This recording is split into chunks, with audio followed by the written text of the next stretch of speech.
Lévi est devenue l'identité des Lévites et des Siméons. Exode chapitre 1 verset 1. On nous dit, un homme va prendre pour épouse, un homme de la famille des Lévites va prendre pour épouse une Lévite et vont donner naissance à qui?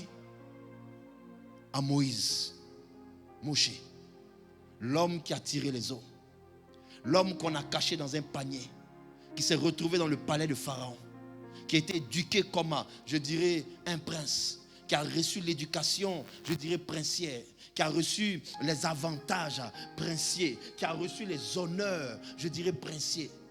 Moshe, Moïse, va grandir parmi, je dirais, les enfants de Pharaon. Première action qui va se passer, qui va nous interpeller. La Bible dit, voyant qu'un juif était en train d'être frappé à mort par un soldat, je dirais, égyptien, voulant défendre, vous voyez, je dirais, le juif dans sa colère, il va tuer le soldat. C'est ce qu'il va faire, qu'il va fuir de l'Égypte. On parle de qui là? D'un enfant de Lévite. Moïse n'était pas là quand ses patriarches, ses pères ont tué tout un village. Alors le meurtre a commencé maintenant à être dans son sang. Vous voyez comment les gens héritent? Alléluia. Vous voyez comment les gens héritent de certains traits de caractère, certaines attitudes. Dans des familles, il y a des peuples. Je vais faire taire les noms ici, sinon les gens vont me ils vont me foudroyer du regard. Il y a des peuples là. Leur colère est destructrice. Ils sont connus dans un pays pour aimer la bagarre. Comment pouvez-vous comprendre ça? On ne parle pas d'une famille, on parle d'un peuple. Quand tu dis ce peuple, on dit oh ceux-là, eux là c'est des palabreux. Comment vous comprenez ça? Que tout un peuple est assimilé à la bagarre. C'est-à-dire c'est génétique. Hein? Il y a un autre peuple là. Hein? Eux ils sont reconnus pour avoir la main dure. Hein? Ils sont connus pour avoir la main dure. Donc quand tu vois, on dit oh non, lui on sait que lui il est temps. Ah, lui là c'est un temps. Comment on fait? On ne parle pas d'une famille, on parle de tout un peuple. De génération en génération. Ce n'est pas comme si c'est une histoire qui s'est passée à une époque. On dit non, à cette époque, ce peuple était comme ça. Non, de génération en génération, la même identité, telle mère, telle fille, est appliquée à ces peuples-là. Et vous allez voir dans tous les pays, c'est pareil. Vous prenez ici en France, les sudistes là, ils sont très chauds. Les Corses là, hein? C'est dans leur, ils sont sanguins. Hein? C'est de génération en génération. Et ils sont fiers, ils le revendiquent. Alléluia.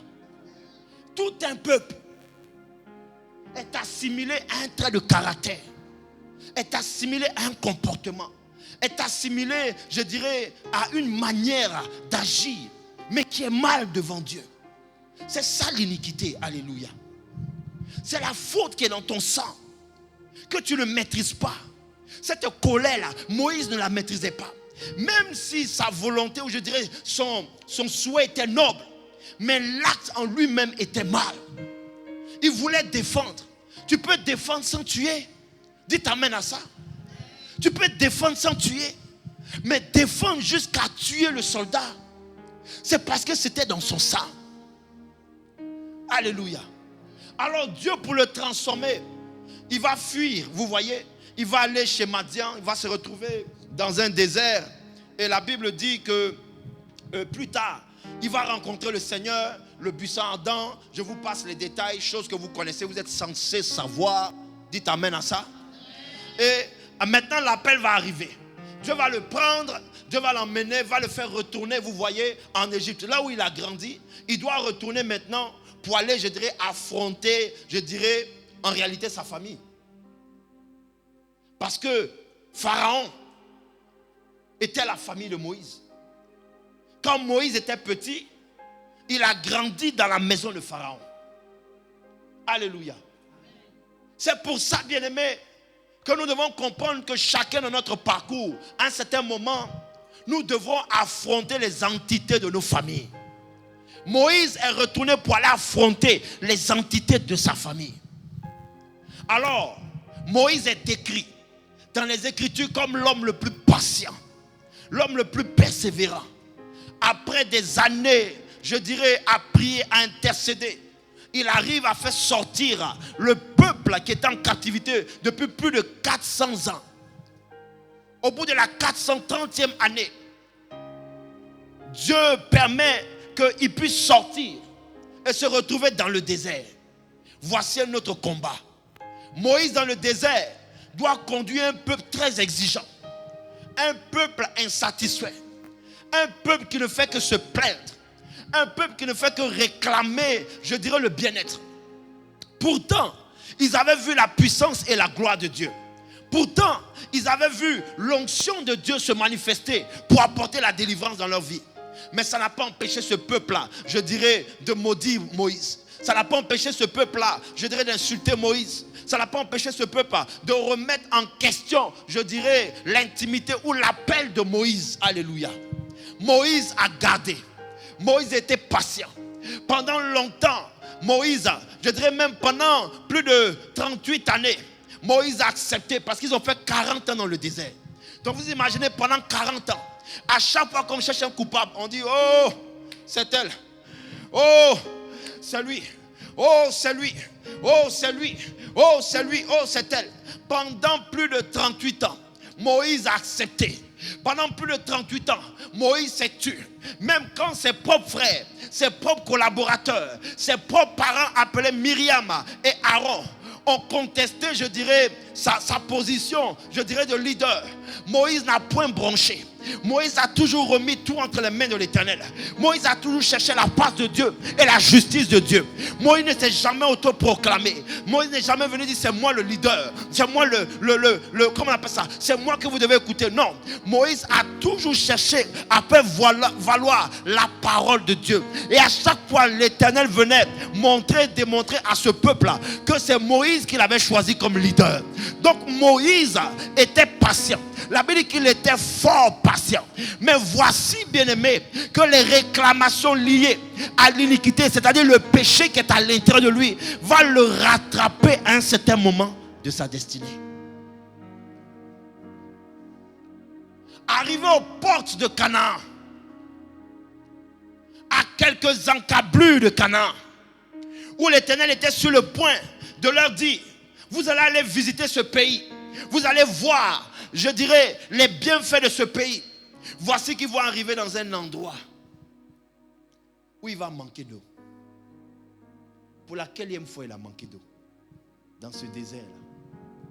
Dites-moi, pendant 38 ans, vous êtes sûr qu'un peuple qui marche dans le désert n'a pas manqué d'eau? Hein? Vous êtes sûr que ce peuple n'a pas manqué de nourriture? Mais jusque-là, Moïse avait tout accepté. Moïse avait tout fait. Il avait respecté la loi de son entendement. C'est-à-dire la loi de Dieu. Il avait accepté. Moïse se sanctifiait. Parce qu'il savait que s'il parlait, il ne sanctifiait pas Dieu. Donc pendant ces 38 années, Moïse a accepté de prendre sur lui pour continuer à sanctifier le nom de l'Éternel. Moïse s'est tué. Moïse n'a pas parlé. Moïse n'a pas bronché. Moïse ne s'est pas plaint vis-à-vis de Dieu pour dire, ah Seigneur, c'est quoi ce peuple têtu? Même l'Éternel appelle ce peuple-là un peuple au cou raide, à la nuque raide. Vous savez c'est quoi un peuple à la nuque raide? C'est un peuple qui est têtu. Un peuple qui ne veut pas détourner le regard et qui veut que ses regards restent figés sur ce qu'eux ils veulent. C'est-à-dire qu'ils ne veulent pas orienter leur regard vers la voie que le Seigneur leur présente. C'est ce qu'eux ils voient. Eux ils veulent aller là-bas. C'est pour ça que Dieu les appelait un peuple à la nuque raide. C'est-à-dire le caractère qu'ils avaient, ils n'étaient pas prêts à le changer. Moïse a accepté ça. Pendant des années, il a accepté. On l'a piétiné, on l'a méprisé. On l'a même mis de côté. Quand même Dieu voulait frapper ce peuple-là, c'est Moïse qui allait défendre ce peuple-là. Pour dire non Seigneur, j'implore ta miséricorde, pardonne-leur leur péché. Dieu même disait à Moïse, Moïse, regarde ton peuple. Quand il est monté, je dirais sur la montagne, là où il a reçu, je dirais les pierres qui vont devenir les 10 commandements. Quand ils ont construit le veau d'or, Dieu a dit à Moïse, Moïse descend précipitamment parce que ton peuple est en train de pécher. Je veux les frapper. C'est Moïse qui a intercédé pour que ce peuple-là soit épargné. Donc imaginez-vous la patience que Moïse avait.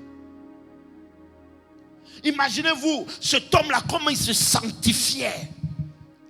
Parce qu'il croyait en ce Dieu qui s'était révélé à lui et qui lui avait, je dirais qu'il avait chargé d'une mission. Conduire ce peuple à Canaan. Moïse avait tout abandonné, comme toi aujourd'hui. Une vie de sacrifice à servir le Seigneur.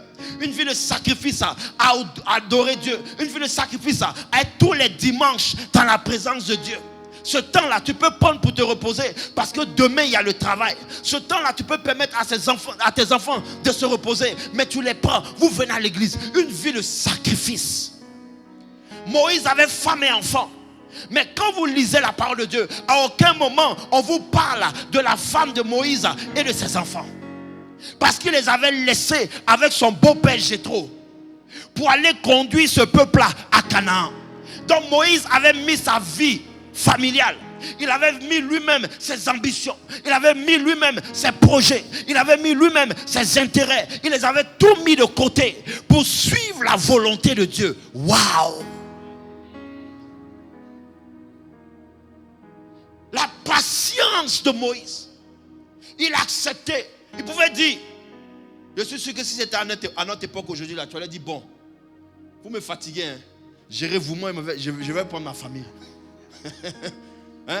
Beaucoup allaient dire, je ne suis pas votre bouc émissaire, je ne suis pas votre marchepied.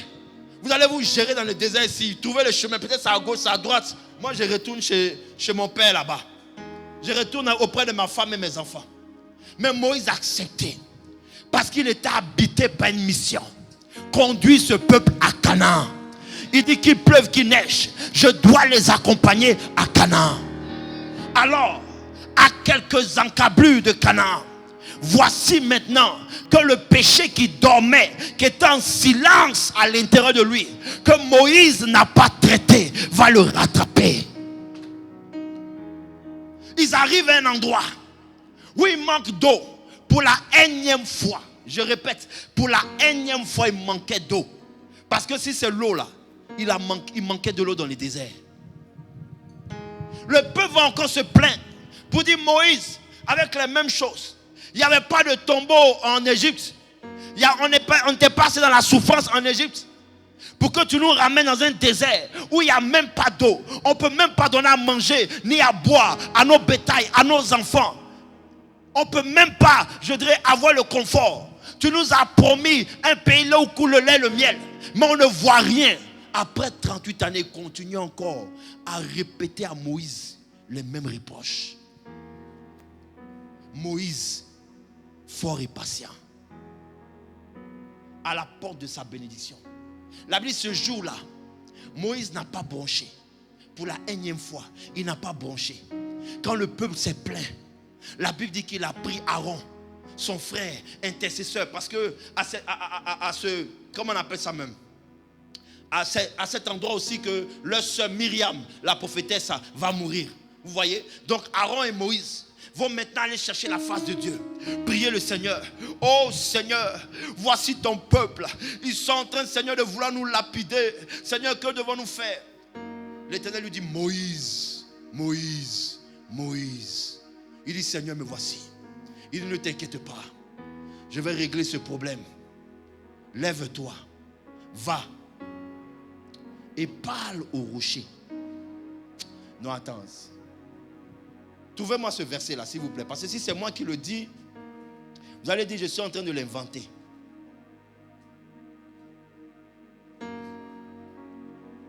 Ah, Seigneur, permets qu'on puisse trouver ça rapidement. Dieu va dire, parle au rocher.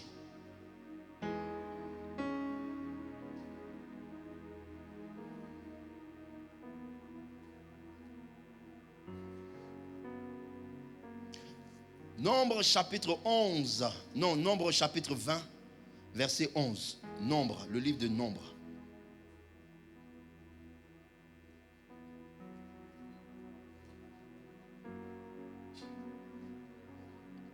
Au verset 7 plutôt. Nombre chapitre 20, verset 7. Vous qui notez ça. Je lis. L'Éternel parla à Moïse et dit: prends la verge et convoque l'assemblée, toi et ton frère Aaron.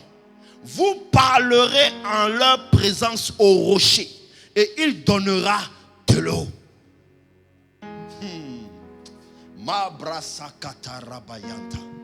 Oh, alléluia. Dieu voulant démontrer sa puissance, dit à Moïse: Moïse, le peuple réclame à boire. Va prendre ta verge. Tu vas devant le rocher et tu parles au rocher. Le rocher va te donner de l'eau à boire. Moïse rentre maintenant dans une colère parce qu'il vient d'avoir la réponse de la part de l'Éternel. La colère va le saisir maintenant. Moïse va appeler ce peuple, convoquer l'assemblée comme l'Éternel lui a demandé. Et Moïse, au lieu maintenant, je dirais, de respecter la loi de son entendement, qui est la loi de la parole de Dieu, Moïse maintenant va se laisser conduire, poussé par une force qu'il ne maîtrise pas, la loi qui se trouve dans sa chair. Moïse va prendre la verge et il va frapper 2 fois sur le rocher. Parce qu'il était en colère, parce qu'il était à bout, parce qu'il avait saturé. Parce que Moïse avait atteint, je dirais, un niveau, je dirais, où il n'en pouvait plus. Mais comment après avoir supporté pendant 38 années, tu as supporté les caprices. Pendant 38 années, tu as supporté, je dirais, les défauts, les faiblesses. Et c'est à cette année-là que tu vas décider de la quitter. Tu vas décider de l'abandonner. Tu vas décider de partir. Tu vas décider de tout laisser. Moïse, dans sa colère, va frapper sur le rocher. Il y a des gens, quand ils sont en colère là, c'est mieux même que tu ne les approches pas. Parce que les paroles qui vont sortir de leur bouche, c'est un glaive. Est-ce que vous savez que les paroles là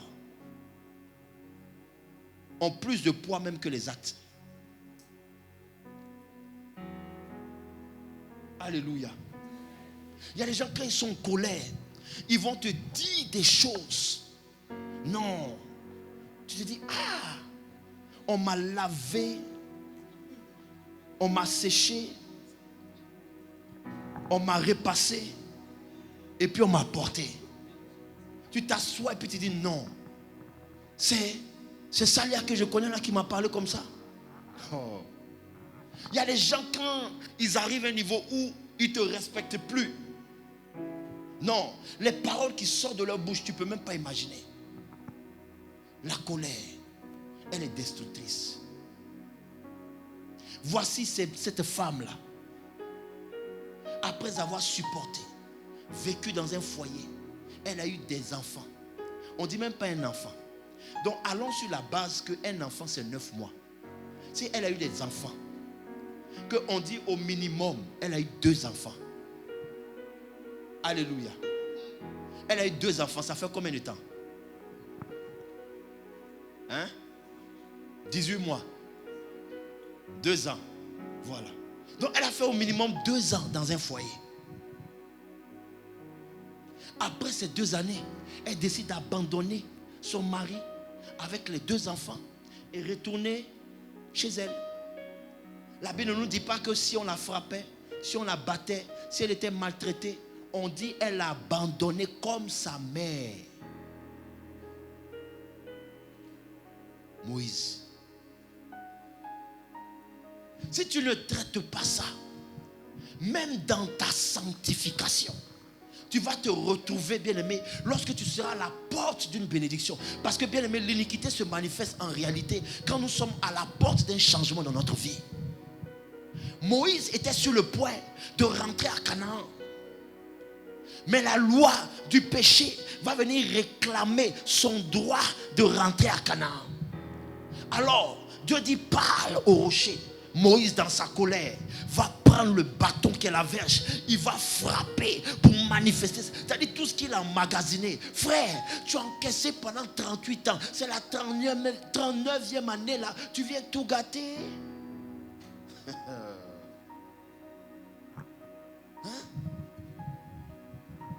Tu as encaissé pendant longtemps. Et c'est la 39e année où tu es sur le point de signer ton CDI. Que tu dis, je n'ai plus oreille. Tu gâtes tout. Hein? Tu as supporté pendant 6 mois les caprices de ton employeur. Ils t'ont malmené à gauche, ils t'ont malmené à droite. On t'appelait même à la dernière minute pour dire lève-toi. On t'envoie dans telle agence qui se trouve à plus d'1 heure, 2 heures de ton lieu de domicile. Tu as accepté, tu as supporté, tu as pris ton mal, tu as couru pour être tout le temps à l'heure. Au moment où tu es sur le point de signer ton CDI, voici qu'une situation va se passer où même pas ton employeur, mais un employé comme toi va venir il va venir marcher sur ton pied. Allah, automatiquement, c'est-à-dire tout ce que tu as emmagasiné comme frustration, tu vas libérer ça. Tu étais sur le point d'être en CDI. Voici comment l'iniquité se manifeste. Voici comment la réclamation pardon se manifeste. Quand tu es sur le point d'obtenir, d'être visité par la main de l'Éternel, les entités, la force qui est à l'intérieur de toi, c'est comme une puce qu'on active maintenant pour dire on active le péché familial, on active ce qui se trouve dans son sang. On doit automatiquement le dérouter, on doit la dérouter, on doit l'emmener, je dirais, à faire quelque chose qui va la disqualifier ou le disqualifier de la bénédiction qui lui est réservée. Donc pendant une année, tu as crié à Dieu. 2026, 2025, tu as crié à Dieu, tu as jeûné, tu as dit oh Père, tu as marché dans ta vie de sanctification, tu as décidé d'abandonner tout ce qui est à côté, tout ce qui pouvait t'éloigner de la présence. Tu as décidé de marcher dans la présence de Dieu. Tu as cherché la face de Dieu. Oh Rakaya Babo, tous les programmes, tu t'es efforcé de marcher selon la parole de Dieu. Et au soir de rentrer dans ta bénédiction, au moment d'obtenir les clés de la porte de ta bénédiction, voici que le diable va activer à l'intérieur de toi ce qu'on appelle la loi de l'iniquité. L'apôtre Paul dit, à ce moment-là, tu ne contrôles plus tes membres, tu ne contrôles plus ta chair, mais c'est elle qui te contrôle. Tu ne dépends plus, je dirais là, à cet instant, tu ne dépends plus de toi-même, mais tu es dépendant de la loi qui est à l'intérieur de toi, qui te dit va voler, va voler, va voler. Tu sais que c'est pas bien, mais tu te vois en train d'aller, qui te dit va voler, va commettre l'adultère, va commettre le péché, va commettre ceci, va faire cela, tu n'arrives pas, tu sais que c'est pas bien, mais tu n'y arrives pas. Au moment où tu le fais, tu viens de déchirer l'acte de ta bénédiction. Si tu ne traites pas ça, le temps va passer et tu vas continuer à te plaindre. Seigneur, pourquoi je ne vois pas ta grâce? Seigneur, pourquoi je ne vois pas ta bénédiction? Seigneur, pourquoi je ne vois pas ceci? Seigneur, pourquoi je ne vois pas cela? Alléluia. Il est temps, bien-aimés, que nous traitons à l'intérieur de nos murailles l'ennemi intérieur. Dis-moi l'ennemi intérieur. Il est temps que tu démasques l'ennemi intérieur pour le combattre et le faire sortir de ton camp, pour le mettre hors de ton camp. Alléluia. Il est temps, bien-aimé. Il y a beaucoup de gens qui disent oh, je veux me marier, je veux me marier. Mais comme j'ai dit, tu appartiens à un peuple où vous êtes connu pour une colère. Alléluia. C'était le cas également de Ruth. L'iniquité des Moab l'a rattrapée. Ça ne l'a pas empêché de se marier, mais ça a cassé le mariage. C'est ça la réclamation. Je viens réclamer mon dû dans ta vie. Donc tu produis tous les efforts, mais tes efforts sont soldés par un échec. on ruine tes efforts. Tu économises pendant X temps. Et puis au moment où tu te dis, je vais acheter mon terrain. Je vais faire ceci. Tu ne comprends pas. Il y a un événement qui arrive où tu dois aller piocher dans l'argent que tu as mis de côté. Tu as pioché une fois. Tu ne comprends pas encore. Tu vas aller piocher. Au moment où tu vas te rendre compte, tu retournes à la case de départ, à zéro. Parce que l'iniquité s'est manifestée. Est-ce que quelqu'un me comprend ce matin? Fais comme ça avec moi. Si tu ne retires pas ça de ta vie, nous allons vivre une vie spirituelle avec beaucoup de frustration. On aura le sentiment qu'on crie à Dieu et nous ne voyons pas, je dirais, la gloire de Dieu se manifester. Pas parce que Dieu ne t'a pas donné, parce que sa parole est la vérité. Alléluia. Mais tout simplement parce qu'à l'intérieur de nous-mêmes, l'apôtre Paul nous explique qu'il y a une loi de l'esprit et il y a une loi de la chair. Cette loi qui s'exprime dans ta chair, tu dois la faire taire, tu dois la dompter, tu dois l'écraser, tu dois, je dirais, l'enlever, tu dois l'extraire, la soustraire, je dirais, de ta vie, pour que seule la loi divine puisse s'accomplir et s'appliquer à toi dans le nom puissant de Jésus.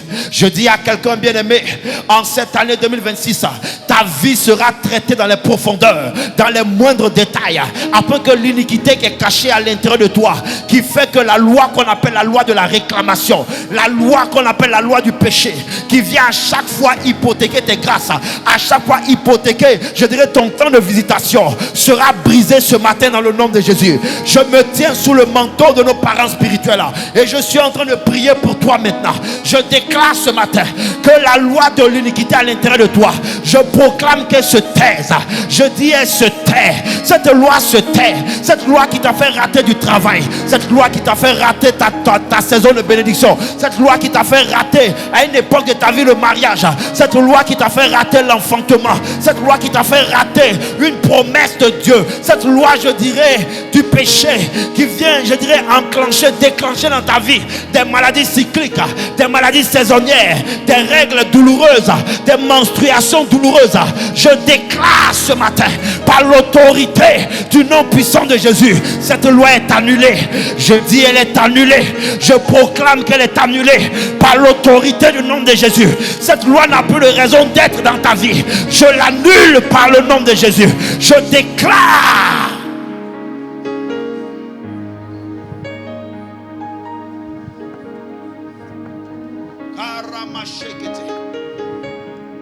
Lève les deux mains vers le ciel. La loi de l'iniquité, elle doit tomber ce matin. C'est le temps. La Bible dit, vous connaîtrez la vérité et cette vérité vous affranchira. Tu dois être affranchi de cette loi. Cette loi doit te quitter. Cette loi ne doit plus te dominer. Cette loi ne doit plus contrôler tes mains pour t'emmener à mentir, à voler, à pécher, à commettre, je dirais, des abominations, des horreurs. Cette loi ne doit plus contrôler tes pieds pour te pousser, je dirais, à l'adultère, à la fornication, à l'impudicité.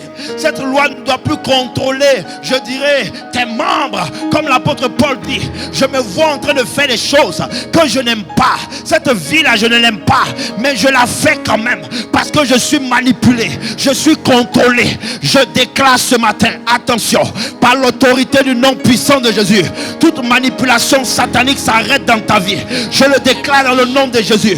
Toute loi à partir de laquelle ta vie est contrôlée, ta vie est gérée, ta vie est manipulée, ta vie est orientée dans le désordre, dans le désastre, je déclare ce matin par le nom puissant de Jésus, cette loi est annulée dans ta vie, elle est abrogée dans ta vie. Je le déclare dans le nom puissant de Jésus. Cette loi maintenant est caduque dans ta vie, dans le nom de Jésus.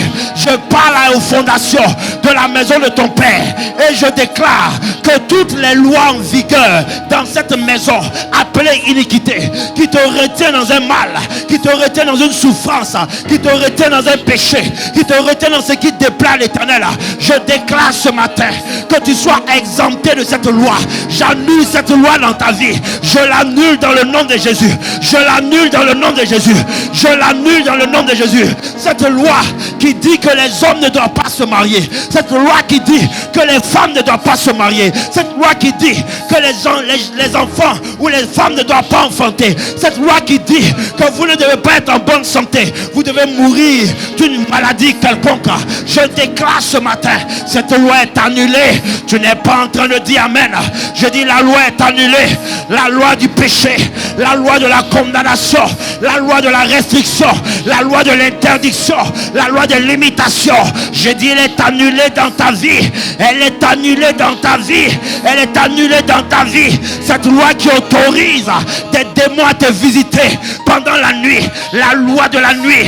La loi qui laisse rentrer dans ta vie ce qu'on appelle les terreurs de la nuit. Je déclare ce matin cette loi provenant de tes origines.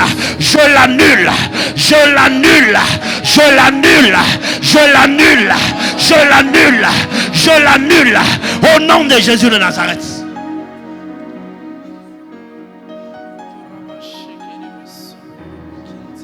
Pendant que je suis en train de prier, je vois un ange qui tient entre ses mains une feuille. Et il me dit, telle est la loi. Et je le vois en train de déchirer cette feuille. Pour vous qui étiez là vendredi, nous avons fait cette action. Nous avons déchiré la feuille. Je vois des lois maintenant en train d'être, je dirais, annulées. Des lois qui vous retenaient dans des conditions inconfortables. Des lois qui vous empêchaient d'aller de l'avant. Des lois qui vous réclamaient ou qui vous poussaient, je dirais, comme Moïse, à commettre des fautes, des erreurs. Des lois qui vous emmenaient, je dirais, contre votre gré, à poser des actes que vous regrettez par la suite. Je dis, cette loi est annulée maintenant dans ton sang. Elle est annulée dans tes gènes. Elle est annulée dans tes fondations. Par le nom puissant de Jésus.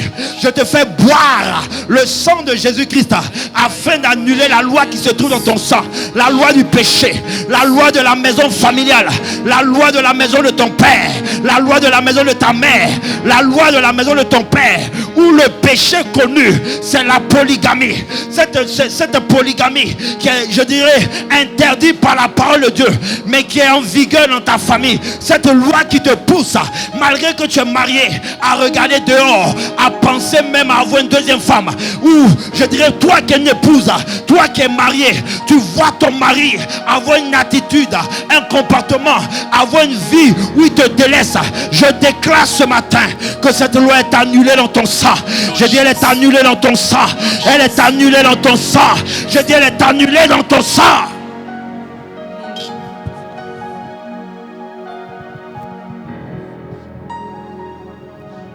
Je me tiens sur la parole de l'Éternel. Et je m'oriente maintenant vers la maison familiale, maternelle. Le Seigneur me montre comme une femme qui est habillée dans la même tenue traditionnelle que sa mère. Et l'image que le Seigneur me montre, c'est comme, je dirais, une tenue traditionnelle avec qui est marquée par du blanc. Et je vois de la couleur jaune. Je vois également de la couleur bleue et je vois du noir. Je vois une femme habillée dans cette tenue traditionnelle comme sa mère. Et le Seigneur me dit, telle est la loi. Elle est en train de subir la loi de la maison de sa mère. Elle est en train de vivre ce qu'a vécu sa mère. Elle est en train de vivre ce qu'a vécu sa mère. La loi qui lui interdit d'être heureuse dans un foyer. Cette loi s'impose à elle. Mais je déclare ce matin, par le nom puissant de Jésus de Nazareth, cette loi ne s'appliquera plus à toi. Amen. Tu dis pas bien amen à ça, hein? Amen. Je dis, cette loi ne s'appliquera plus à toi. Même si tu n'es pas marié, tu peux commencer à prier, bien-aimé, pour, je dirais, annuler toutes les lois qui sont susceptibles de se manifester. Si Ruth avait eu les secrets que nous avons aujourd'hui, si Ruth avait la révélation que nous avons aujourd'hui, bien-aimé, je pense qu'elle aurait prié pour sécuriser son mariage. Son mari ne serait pas mort après 10 années de mariage. Oui, c'est ça la réclamation. Quand dans tes origines, oui, la loi du péché, comme l'inceste qui était connu chez les Moabites, te rattrape, bien-aimé. Tu peux être même dans un mariage. Et bien-aimé, la loi dit tu n'as pas droit à ce mariage. Le péché doit t'emmener, je dirais, à vivre autre chose que le mariage. Donc soit le mari meurt, soit il y a divorce, soit il y a tromperie, soit il y a séparation. Mais d'une manière ou d'une autre, le mariage doit être brisé. Je ne sais pas quelle est la loi en vigueur dans ta famille, mais je dis attention, attention, l'Esprit de Dieu va passer. L'onction de Dieu va libérer des vies ce matin, va libérer des cœurs, va libérer des mains, va libérer des personnes. Je dis ce matin, tu es acquitté de cette loi, tu es affranchi de cette loi. Je me tiens maintenant, je dirais, devant le tribunal divin, à la cour de cassation divine, devant le trône de Dieu, et je prends un décret en ta faveur. Je dis j'annule la loi qui te condamne, la loi qui t'empêche de te marier, la loi qui t'empêche d'enfanter, la loi qui t'empêche de réussir, la loi qui t'empêche de prospérer, cette loi qui se trouve dans ton sang à cause du péché ancestral, à cause du péché de tes ascendants, à cause du péché de tes aïeux, de tes bisaïeux, de tes ancêtres. Je dis ce matin, cette loi est annulée, elle est annulée, elle est annulée, elle est annulée, elle est annulée au nom de Jésus de Nazareth.